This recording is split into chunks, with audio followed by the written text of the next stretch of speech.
Given previous results, I should make a few adjustments to the experiment and ensure that the materials and equipment are all in order.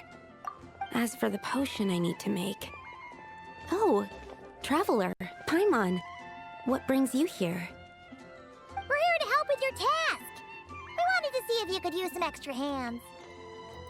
My task? Oh, you mean the one Mr. Albedo told me about? The one from the Hexen Circle? That'd be the one. Well, you're just in time. The experiment is ongoing, and I was just about to work on it. Ongoing? So, you've been working on it all this time? Yes. It aligns with other research topics I've been working on, so it hasn't been too much extra work. Still... What? Is there a problem with the experiment? I've been unsuccessful so far. Oh, so it keeps failing, huh? It's not as simple as just failing. The whole theoretical framework behind this task is a bit more complicated than I imagined. How so? What exactly is this task of yours? And if it's pure alchemy, I don't know how to help. You still haven't told us what kind of experiment it is. One meant to develop a potion that can transform sweet flowers into a variant 16 times its normal size. 16? That is to say, the formulation of Botanical Augmentation Reagent Type 4, Iteration 7. As you can probably guess, this is my 7th time running the experiment. Wow! So, basically, we need to make growth serum. Or the 7th version of one. Well, yeah, that's about right. This is my 7th attempt, but I didn't make many adjustments to the formula this time, because both the theoretical principles behind this experiment and the products of the process prove there's nothing wrong with it. But you haven't succeeded yet, right? Yes. I'm thinking that it's not my current formula that is wrong, per se, but rather, some other key element is missing. Oh!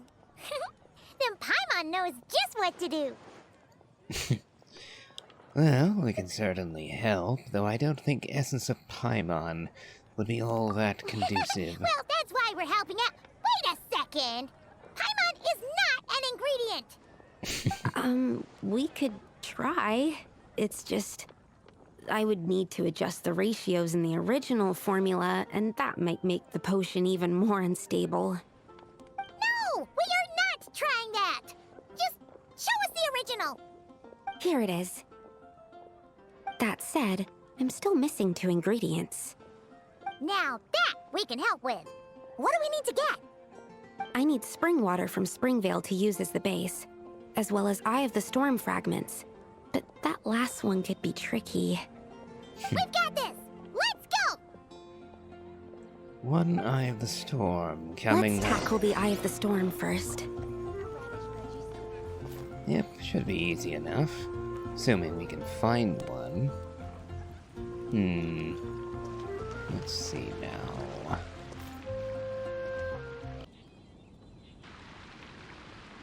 So then, where to find the Eye of the Storm? Right here at Windrise, how convenient.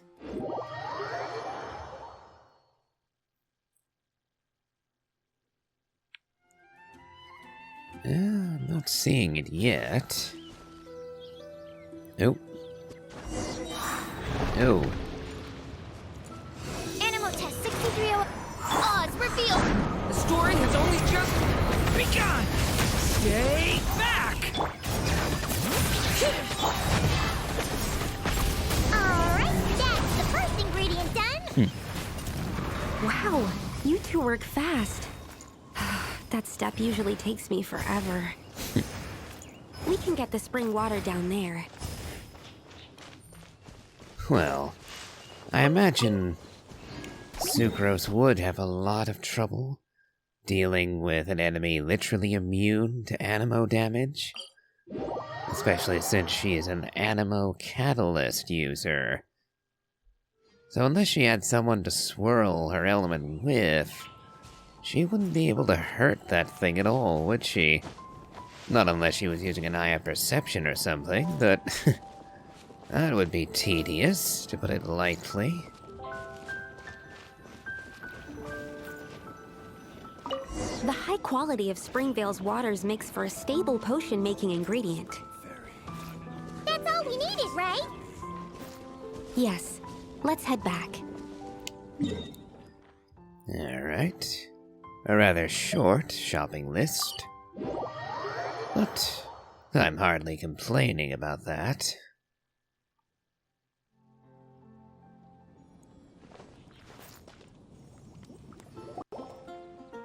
All right, the ingredients are ready and the cauldron is just over there, so we should be good to go. But, Is something wrong? no. It's just... Do you mind if I watch from the side? Just for the purposes of accurate recording, I mean. I know lots of people don't like being scrutinized during experiments, so... That's no problem at all. Thanks. Then, I'm ready to go whenever you are. I'll make sure to take detailed notes, too. So, are you ready to start the experiment? Yep, let's go. Oh? Place ingredients and cover more area to increase the tuning rate for this concoction. When the tuning rate reaches 100% or higher, you can concoct the potion and receive the finished product. Each time you concoct a potion, there will be squares on which ingredients may be stacked within the cauldron. With Sucrose's help, you can stack ingredients up to 5 squares when concocting a potion. Each ingredient has a different tendency, which affects the overall tendency of the finished potion. Craft the specified potion to complete the assessment. Okay.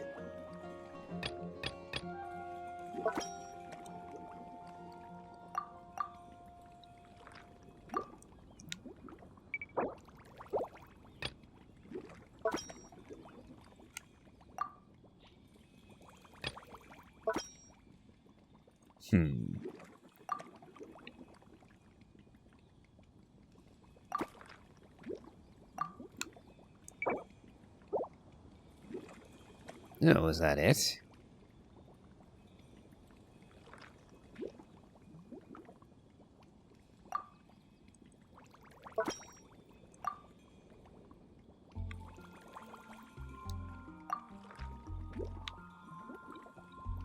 Didn't think so.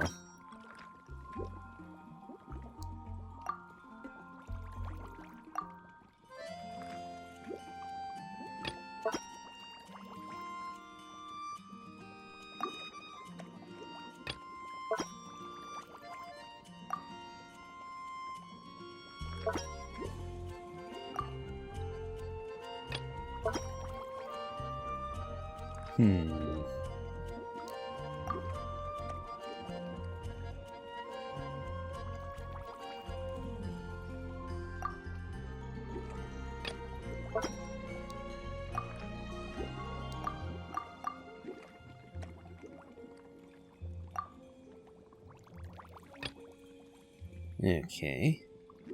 110%.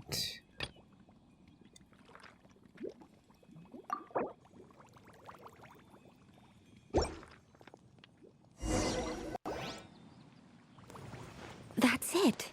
Your execution was perfect. Really? Yes, I don't see any flaws in the brewing at all. Let me extract some and test the product's composition. One moment. Yes, like I said, flawless execution. The potion is perfect. It's exactly what I was expecting. So?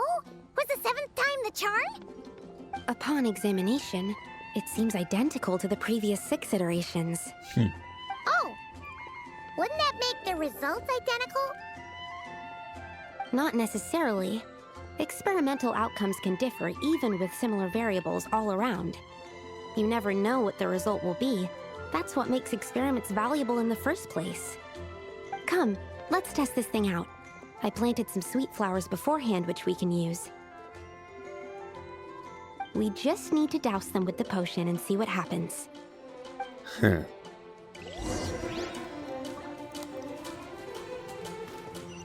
Oh. And you planted them all the way on Dragonspine.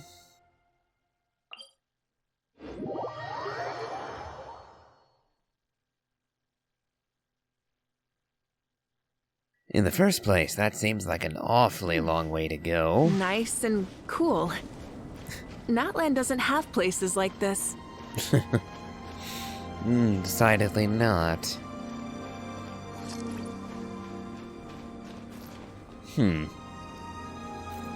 This is a boss arena.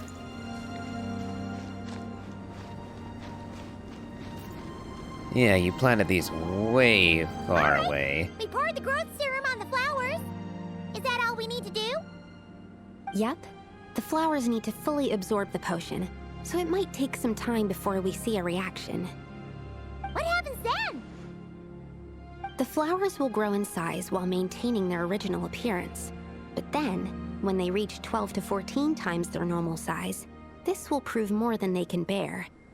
As if some upper limit has been reached, they will wither and rot, assuming unnatural forms until nothing is left of them but liquid. Wait, what? So there's a problem with the growth serum then?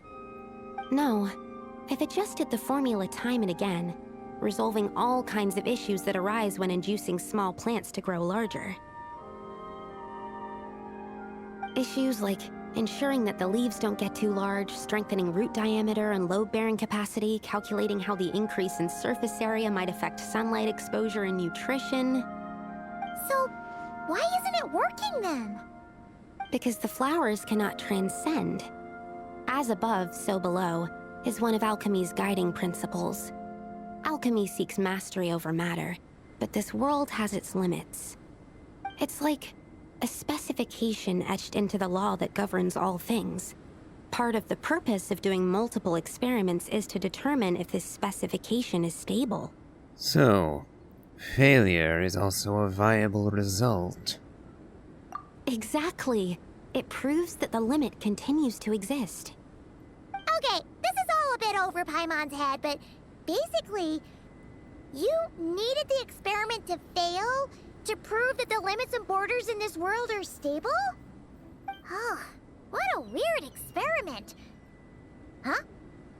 Looks like one of the flowers is reacting. Wait a second. That's not a sweet flower at all. Oh. Careful! It's a whopper flower. It must have absorbed some of the potion. Wait, but that's happened before, and it's never gotten this big either. Can this mean... We can talk about this later.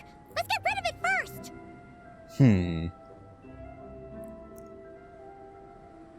I see.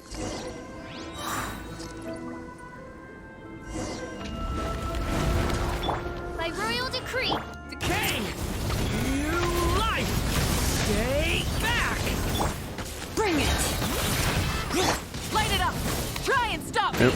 Light up the blazing sun! Oh, that didn't... Animal hypostasis emulation. Stand clear. Absorption test. Stand clear.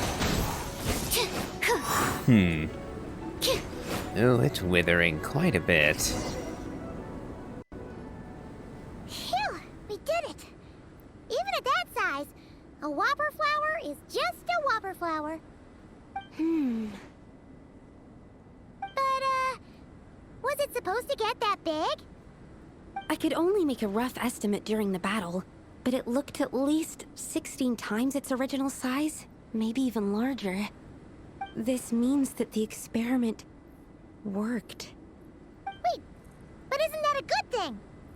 I'm still not sure what the implications are, but if further attempts succeed in reproducing this result, that means that something's different.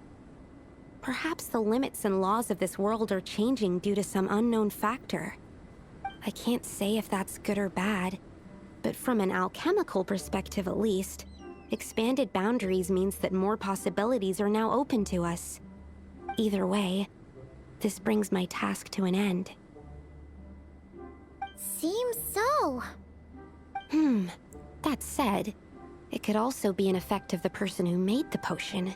There could also have been something special about this particular whopper flower. There's a lot that still needs to be confirmed, so I suppose this task opens the way for further questions. Well, we're here if you ever need some help. Could we try using that growth serum on Paimon? Yes, think about it! Paimon could probably beat a whole gang of treasure hoarders to a pulp if you were 16 times bigger. I have my doubts. The only reason the serum worked on the whopper flower was because its internal structure was similar enough to a sweet flower. If you drank some, you might become 16 times bigger, but you might also turn into a plant-based life form. Yeah, nope. That's not happening then. Oh, by the way, Paimon wanted to ask, why is all your research focused on things like sweet flowers and sunsettias? I imagine for simplicity's sake. Plants are generally static. At least some varieties of plant are static in nature. Far more so than animals tend to be. Not to mention the question of animal cruelty. Plants are a lot easier to deal with. Oh, that's simple. Both sunsettias and sweet flower nectar taste sweet.